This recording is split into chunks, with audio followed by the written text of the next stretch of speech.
Good morning সবাইকে। কেমন আছো তোমরা সবাই? আশা করছি সবাই খুব ভালো আছো, সুস্থ আছো। যা গরম পড়েছে এর মধ্যে সুস্থ থাকাটাই দরকার। ভালো আর কজনই বা আছে। যাই হোক, বৃষ্টি না হওয়া অবধি ভালো থাকার কোনো চান্স নেই আমাদের।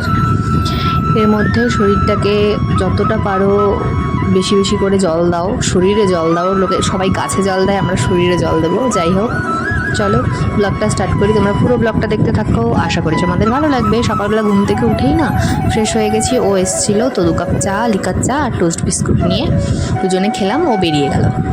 তারপর দেখো খিদে পেয়ে গেছিলো, মা বানাচ্ছিল রুটি, গরম গরম রুটি, সঙ্গে ছিল 2টো কলা, আগের দিন দেখালাম না ওইগুলো। আর মা এখানে রান্না করছে 2 রকমের মাছ, এখানে লাউ কেটে নিয়েছে, সজনে ডাঁটা আর আলু কেটে নিয়েছে, এখানে রুটি বানাচ্ছে। আর এখান থেকেই আমি একটা গরম গরম রুটি আর 2টো কলা খেয়ে নিলাম। এই দেখো মা উনুনে রান্না করছে, সব কিছু রেডি করে নিয়ে। মা যেহেতু রান্না করছে, এদিকে আমি স্নান করে নিলাম। আর ওই দেখো, এটা আমার দেখতে কি ভালো লাগছে। আর আমার চোখে যতবার পড়ছে আমার মনে হচ্ছে আমি তোমাদের সঙ্গে শেয়ার করি। কি সুন্দর যে কালার! তোমরা তো ফোনে দেখছো, অতটা বুঝতে পারছো না, বাট আমি তো সামনে থেকে দেখছি। যাই হোক, আমার পুজো দেওয়া কমপ্লিট, এখন চলে এসেছি আমি ঠাকুরের বাসন তুলতে। আর দেখো কত ফুল তুলে রেখেছিল মা। দেখো হলুদ ফুলগুলো বেশি সুন্দর লাগছে দেখতে।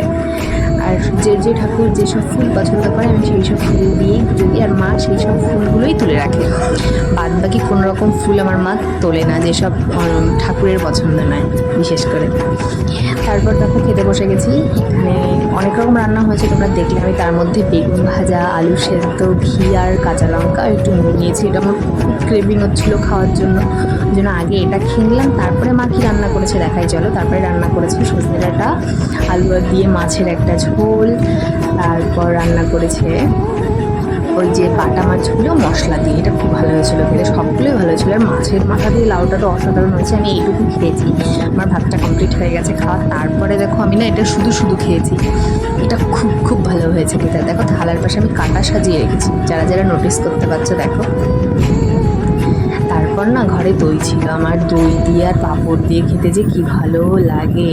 অ্যাজ আ ডেজার্ট আমি এটাকে খেয়েছি, খুব ভালো লাগে দই দিয়ে আর পাঁপড় দিয়ে। কার কার ভালো লাগে আমাকে কমেন্ট করে জানিও।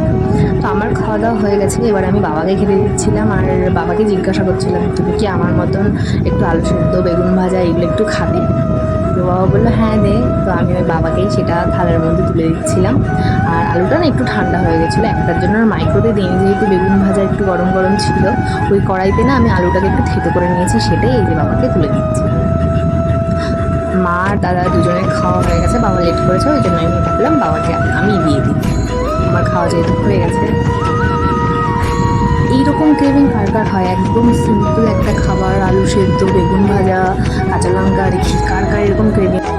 আর এই আমি ওভেনের ওপর থেকে কড়াইটা কেন তুলে রাখলাম, সরিয়ে রাখলাম, আমার বাবা বলে কখনোই ওভেনের ওপর কোনো কিছু রাখাটা উচিত নয়, জন্য সরিয়ে রেখে দিলাম। তারপর আমি আর মা ল্যাদ খাচ্ছিলাম, গল্প করছিলাম। তারপর সন্ধ্যা দেওয়ার টাইম হয়ে গেল, মা ছাদে গেছিলো পায়রাদের কাছে, আর আমি এখানে এসেছিলাম এই যে সন্ধ্যা দেখাতে।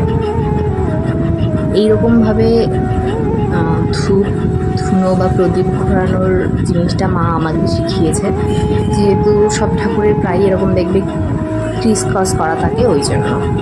তারপর না সন্ধ্যাবেলায় মাসির বাড়ি থেকে এই ওয়েদারের মধ্যেও সরা পিঠে পাঠিয়েছিল, ভালো হয়েছিল বেশ খেতে, গরম গরম। আমি 2টো এমনি খেয়ে নিয়েছি, কিন্তু এগুলো না ক্ষীর দিয়ে খেতে বেশ ভালো লাগে, মা বানায়। আর মা করেছে কি, এগুলো ভিজিয়ে দিয়েছে দুধের মধ্যে, কি ভালো লাগছিল খেতে।